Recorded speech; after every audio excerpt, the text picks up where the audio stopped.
Muy buenas noches, bienvenidos a En Contexto. Hoy en una edición especial por el novenario de Cacupé. Tenemos un horario distinto y también estoy yo porque Estela Ruiz Díaz está con otros compromisos hoy, pero ya vuelve con ustedes la próxima semana. Nos propusimos hoy hablar de un tema que es muy importante para todas las personas trabajadoras aportantes a algún tipo de caja de pensiones, porque el gobierno presentó y se está estudiando el proyecto de ley de la Superintendencia de Jubilaciones, un proyecto que ya se había tratado en el periodo parlamentario anterior, que se archivó, que ahora renace con el acuerdo de algunas centrales sindicales, lo cual fue motivo de conflicto, pero no vamos a hablar precisamente de eso, sino que vamos a hablar del proyecto en sí y vamos a hablar con dos personas que conocen muchísimo del tema para que puedan tener sus distintos puntos de vista y ustedes puedan sacar sus propias conclusiones. Voy a presentarlo a Víctor Isfrán. Él fue presidente de la Caja de Pensiones de Jubilados Bancarios y ahora es representante de los obreros en IPS. ¿Cómo estás, Víctor? Buenas noches, Jorge. Muchas gracias por la invitación y aquí a disposición. Buenas noches, ingeniero. También está con nosotros el ingeniero Pedro Ferreira, expresidente del Consejo de IPS, expresidente de la ANDE, quien también conoce mucho de pensiones. ¿Qué tal, ingeniero? Pero muy bien, muy buenas noches acá a vos, a Víctor y a toda la teleaudiencia. Bueno, creo que ambos coinciden en la necesidad de la creación de una superintendencia de jubilaciones. ¿Podemos partir de ese punto, ingeniero? Yo tengo un matiz ahí. Para mí que esta superintendencia que se está creando ahora, es que ya es un proyecto bastante antiguo, al menos 10 años, creo que 15, pero con seguridad 10. No es la superintendencia que necesitamos los trabajadores ni los pensionados, sino que tiene que ser más abarcante, de manera que sirva como una segunda instancia en el momento principalmente que nosotros vamos a adquirir un beneficio de parte de nuestras cajas, y eso no visto en la ley. Sin embargo, se limita solamente al tema de ver qué se va a hacer con la plata del IPS. Yo no sé si esa es la superintendencia que necesitamos los trabajadores. Creo que es interesante tener algún tipo de superintendencia, pero me parece muy limitado y solamente a priori, así digo yo, para conseguir los fondos, principalmente de IPS, para cumplir con algunos entes internacionales y a lo mejor fortalecer el hecho de que el Paraguay quiera hacer grado de inversión. Pero ahí otra vez yo discrepo un poquito. Fíjate hoy la manifestación que hubo, el hecho que un gobierno le diga a toda la gente de afuera, ¿verdad? Vamos a hacer grado de inversión porque ahora hasta las cajas van a apostar a bonos del Tesoro, y la gente ve los canales, ¿verdad? Y dice, no, pero los jubilados no están de acuerdo, los trabajadores hacen grandes manifestaciones, ¿verdad? El hecho de que vos, teniendo mayoría parlamentaria, consigas eso, no significa que los trabajadores estén confiados en el Estado. Me parece que la tecla para conseguir grado de inversión debería de ser que deje de ser moroso el Estado con el IPS, con los trabajadores, y yo creo que ahí se puede reanudar una confianza. Y después ya puede haber todo lo demás.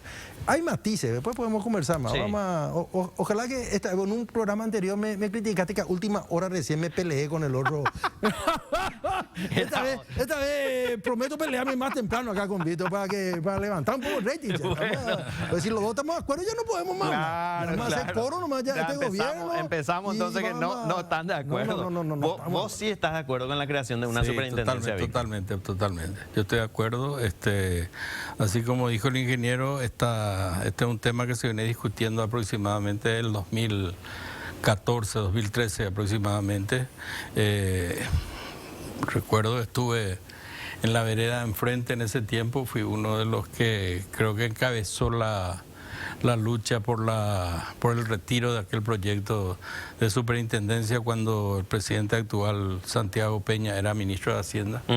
Conseguimos el retiro, conseguimos convencer al presidente Carter en esa época para retirar el proyecto porque tenía aspectos con los cuales no coincidíamos absolutamente.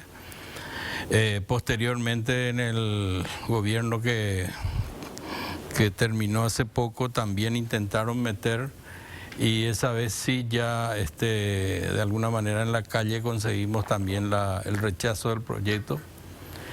Y en esta oportunidad consideramos que la cosa maduró, creo que estamos en el momento adecuado y hay cuestiones que tiene que saber la gente, ¿verdad? Se inició la discusión de este tema con una presentación que hizo, creo que el senador Amarilla, algo así, fue el que hizo una presentación. Dionisio Amarilla.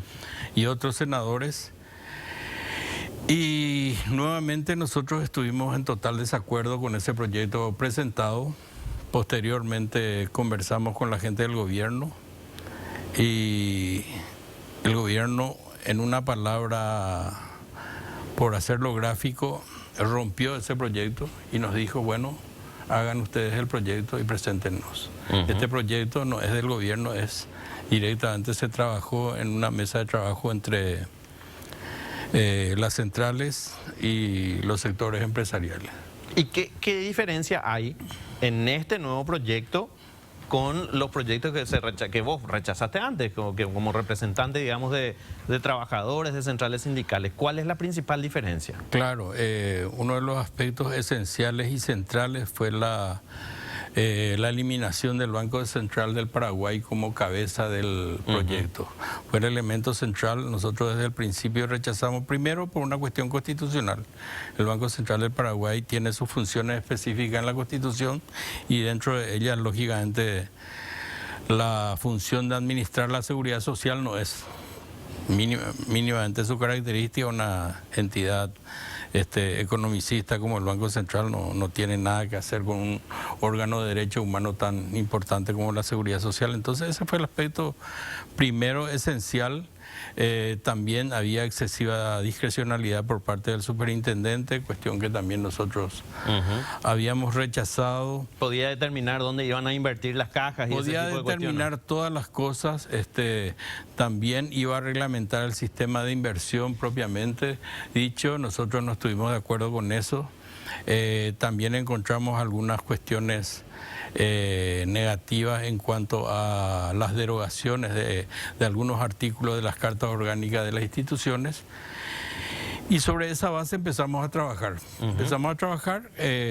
Planteamos lo que nosotros desde el principio, desde la primera discusión establecimos, que era la creación de un Consejo de Seguridad Social, donde las partes estén, concretamente el gobierno y las representaciones de empresarios, trabajadores y jubilados, como cabeza de la superintendencia. Se estableció eso, se recortó las funciones del superintendente.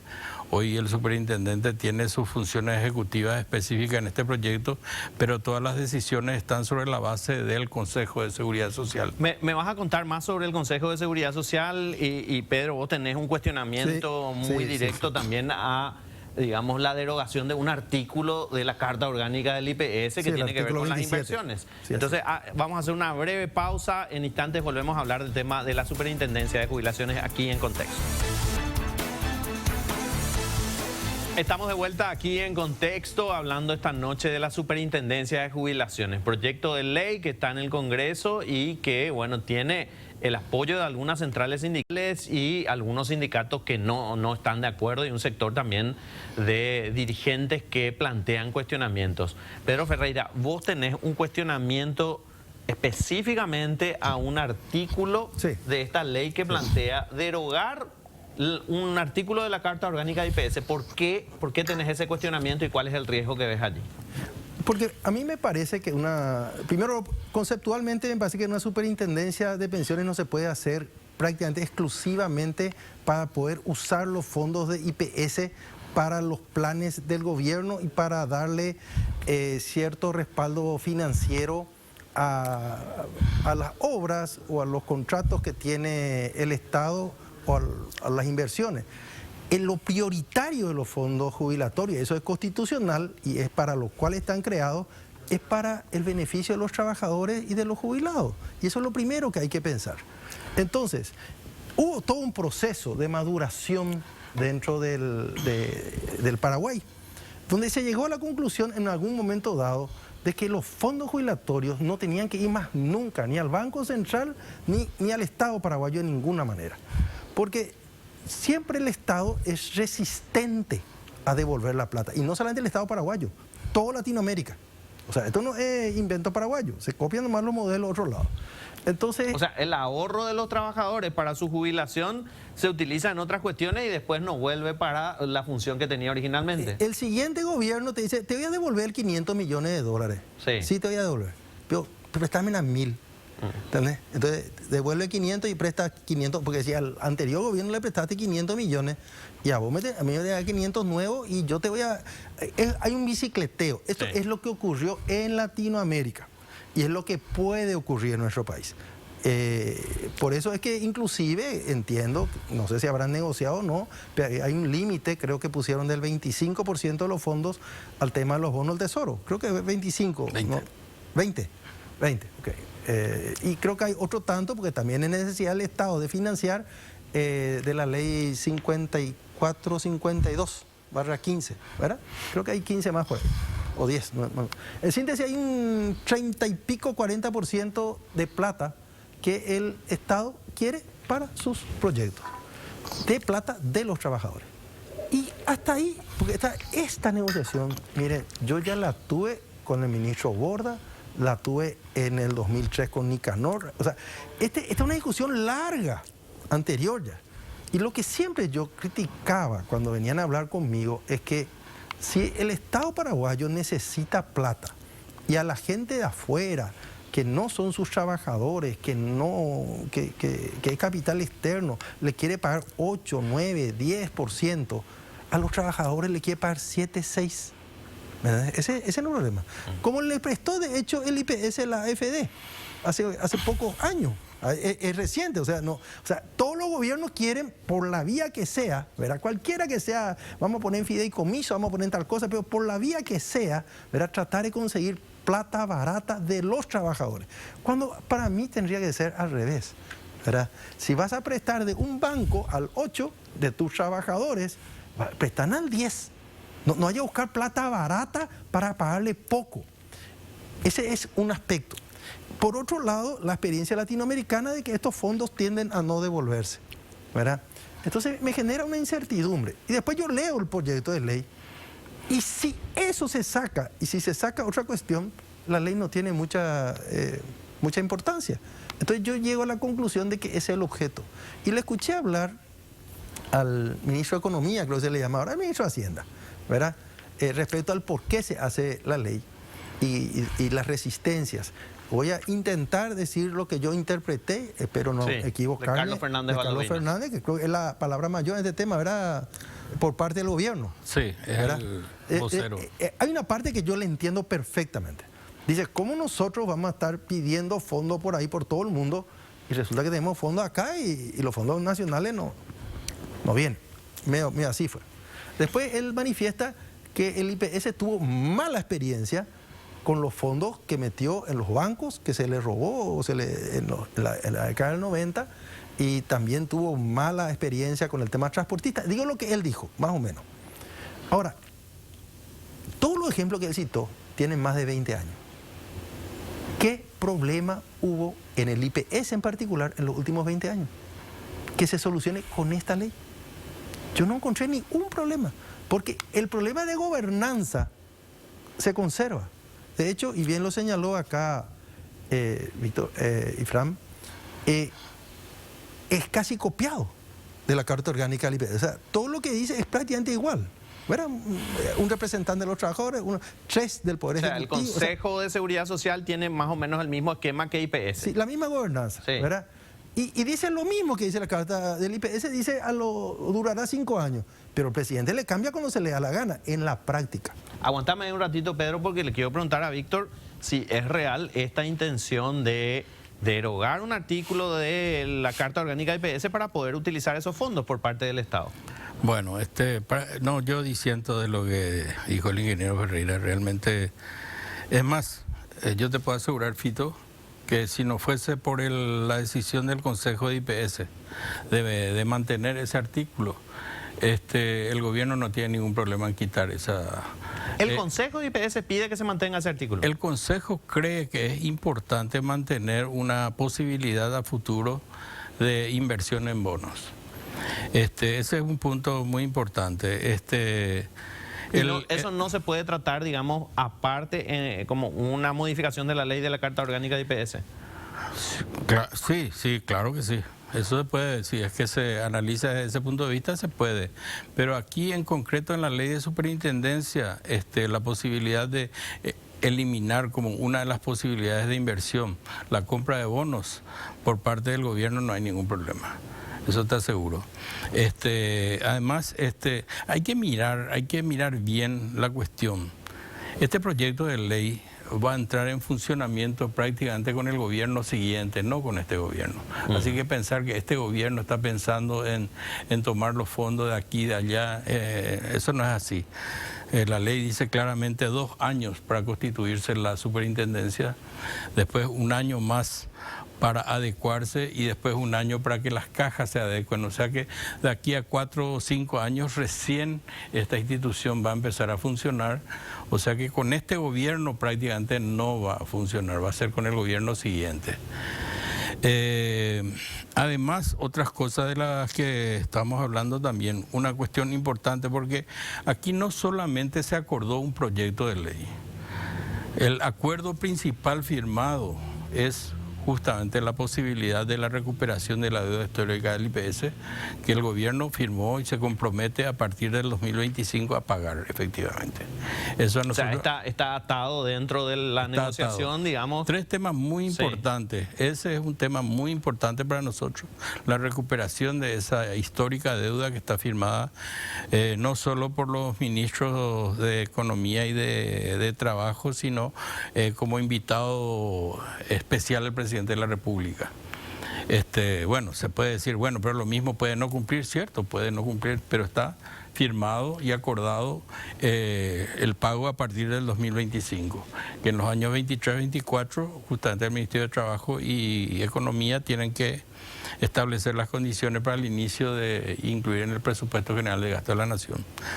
Una segunda cuestión que está comprometida es la creación inmediata de una comisión tripartita también para la creación del sistema de pensiones del Paraguay. ¿Qué significa eso? Una norma única para todas las cajas donde se establecerán claramente la gobernanza, los parámetros, el sistema de salud, todo completo se va a establecer para que las entidades, las diferentes entidades se adecuen a ese proyecto, porque no podemos seguir con este sistema de cajas sectoriales con excesivos privilegios, gente que han perforado por cuestiones de presión gremial o de otra condición, tanto la caja fiscal como otras cajas, ¿verdad?, donde tienen condiciones especiales. Entonces pretendemos con esto establecer una norma única para todos y es el compromiso también. Y el tercer punto es el 2,5% que también dentro del aporte de trabajadores y patrones al IPS se usa para pago del CENEPA y el SINAFOCAL. El gobierno se hace cargo del presupuesto de esas entidades y el 2,5% quedaría de aprobarse el proyecto de ley que creo que hoy se estuvo presentando al Parlamento. ¿Se eliminaría eso como parte del aporte de la patronal? No se elimina, se incorpora directamente al IPS y por 5 años solamente para cubrir gastos de salud. Bueno, para aumentar los gastos de salud. Bueno, seguimos hablando de esto, vamos a hacer una breve pausa, ya volvemos, ¿sí?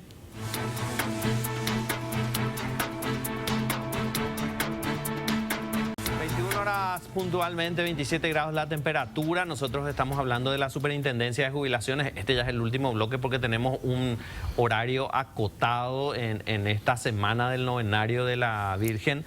Y Víctor, habías hablado de, digamos, los acuerdos a los que se llegaron con el gobierno para avanzar en este proyecto, pero hay un cuestionamiento respecto a derogar un artículo de la Carta Orgánica del IPS que prohibía que el IPS utilice sus fondos en proyectos del Estado.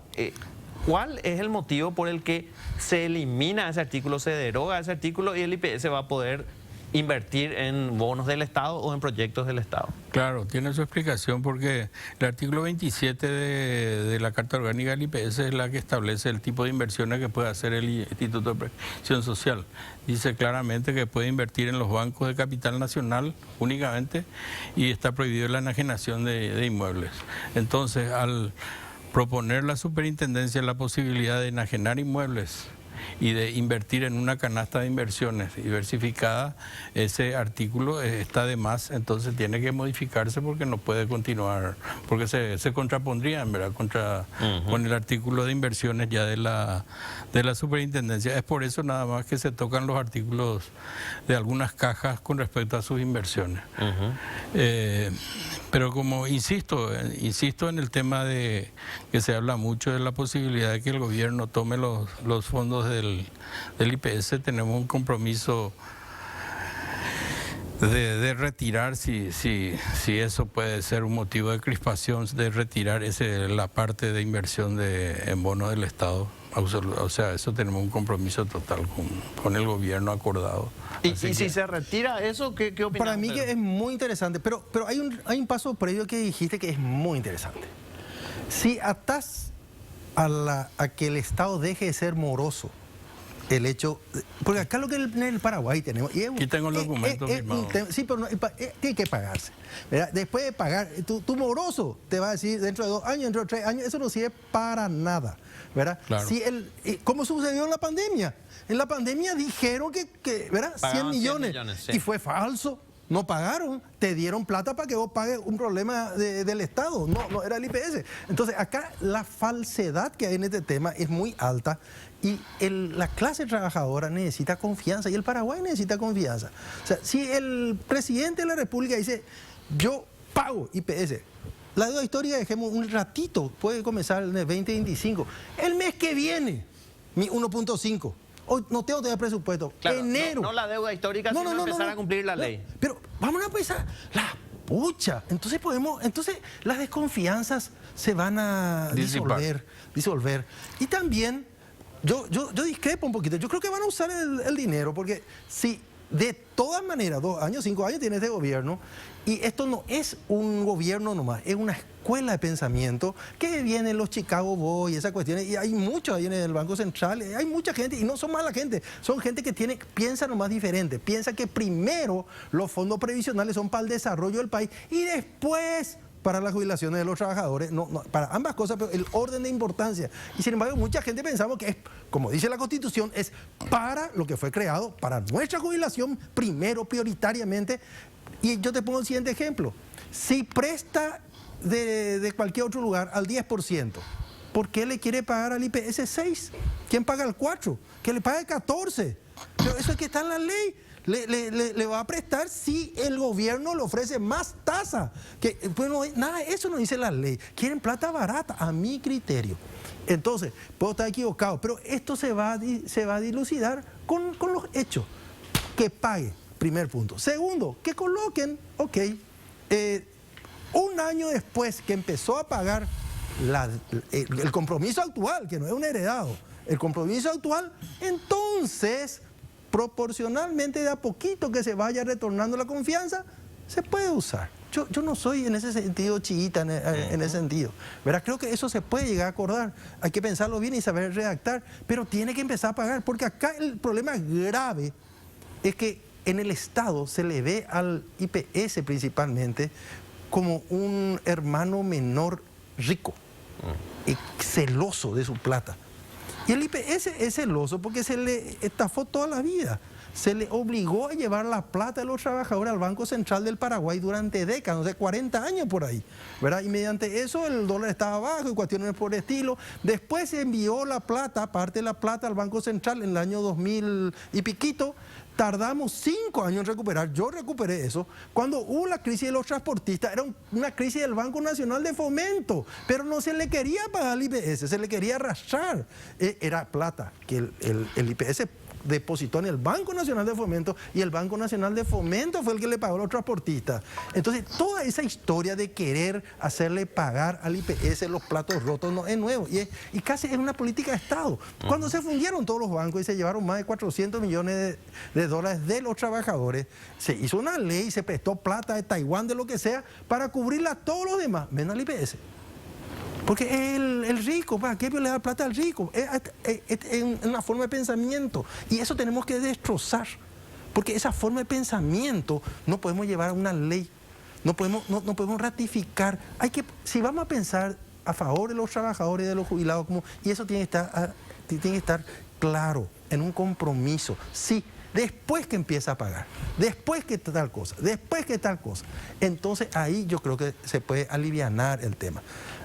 Por otro lado, voy a decir, se está perdiendo una hermosa oportunidad, ya que vamos a tener superintendencia de pensiones, y acá yo no sé el caso, acá tuyo y Fran, pero mi caso, yo tuve un reposo, como todo el mundo, o tenés 57, 58 y empezás a tener reposo, la pucha.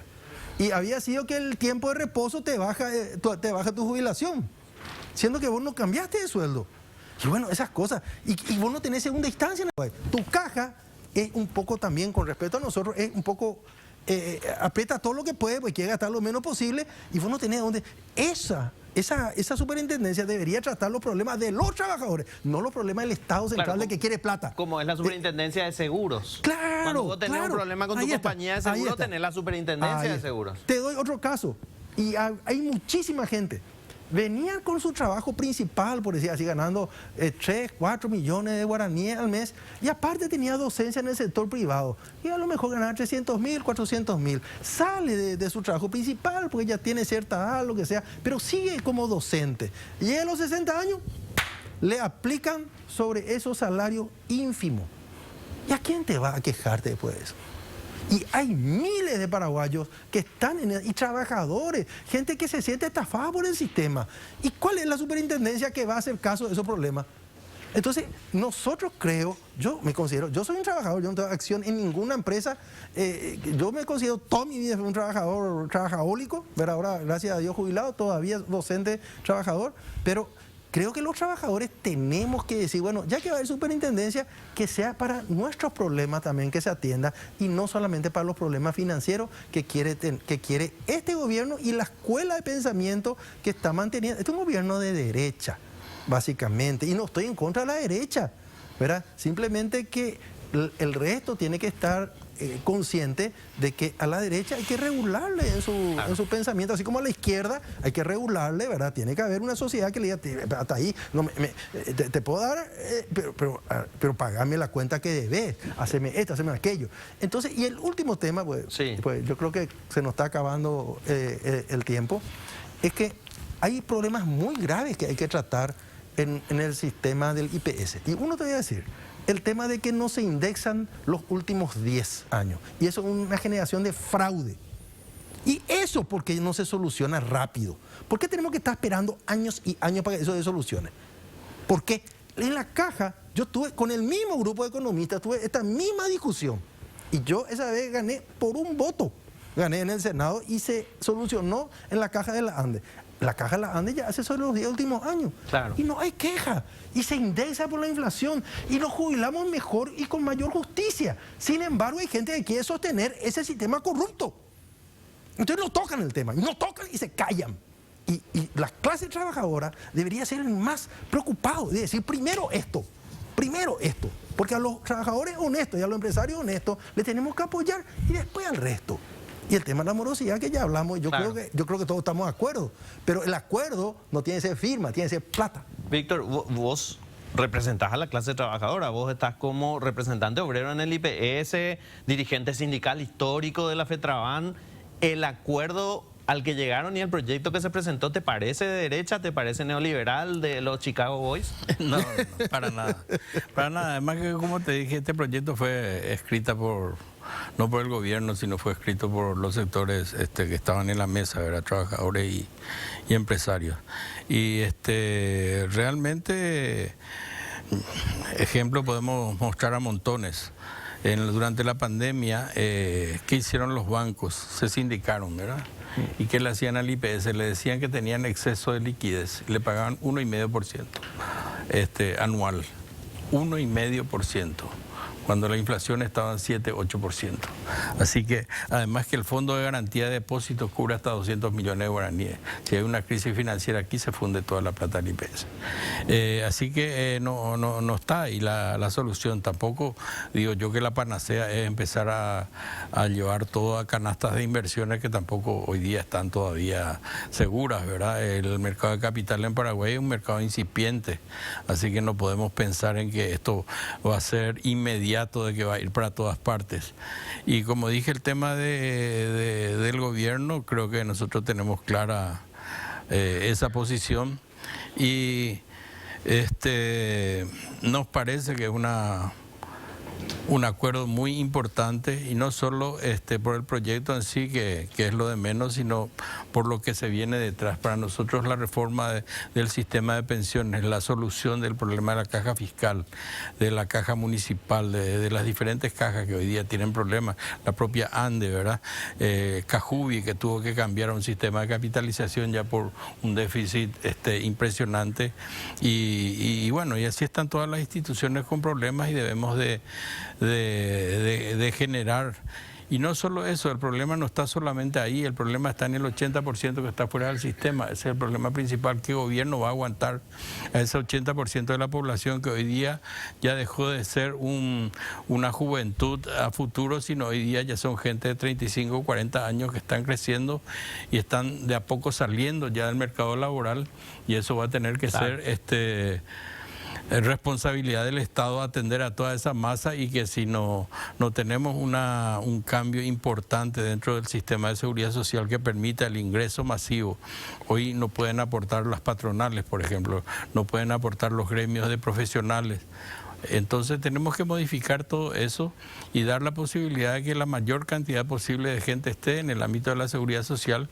Pensar, yo estoy totalmente de acuerdo con lo que dice el ingeniero, de que a los aportantes y jubilados se tiene que abocar la utilidad de la renta de los fondos, y así lo dice en este proyecto de superintendencia. El superintendente no solo va a cuidar preventivamente las inversiones, sino también se va a encargar de atender el cumplimiento estricto de los beneficios para los tanto jubilados como trabajadores. Así que nosotros estamos bastante optimistas en cuanto a este proyecto. La mayoría de los sectores participaron de la discusión, tanto jubilados, trabajadores, incluso algunos que hoy día están al frente de las movilizaciones, digamos, participaron plenamente dentro de la mesa de negociación hasta el final.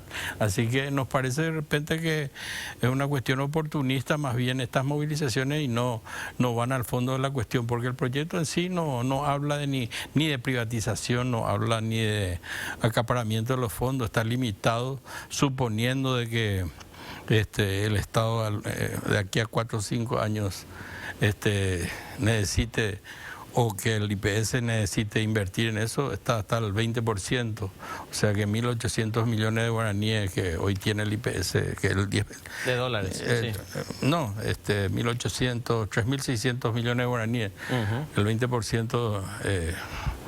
no es una suma importante para el Instituto de Previsión Social. Así se nos fue el tiempo, lamentablemente. Víctor Infran, representante obrero en IPS, expresidente de la Caja Bancaria, gracias por estar con nosotros esta noche. Pedro Ferreira, expresidente de IPS, expresidente de la ANDE, gracias por estar también con nosotros esta noche. 4 segundos. Te decía. Dio una buena idea el tema de los 200 millones como límite. Una condición, que si son fondos previsionales, él va a dar el aval. Entonces, si se funda un banco que cubra, ya que va a superintentar, claro, ya que, ¿por qué? Porque si el IPS tiene 10 millones en un cierto banco y se funde, 10 millones dio 1 millón de beneficiarios, son $10 nomás, ¿verdad? Que tenga una ley especial, ya que tanta superintendencia va a haber para... Y bueno...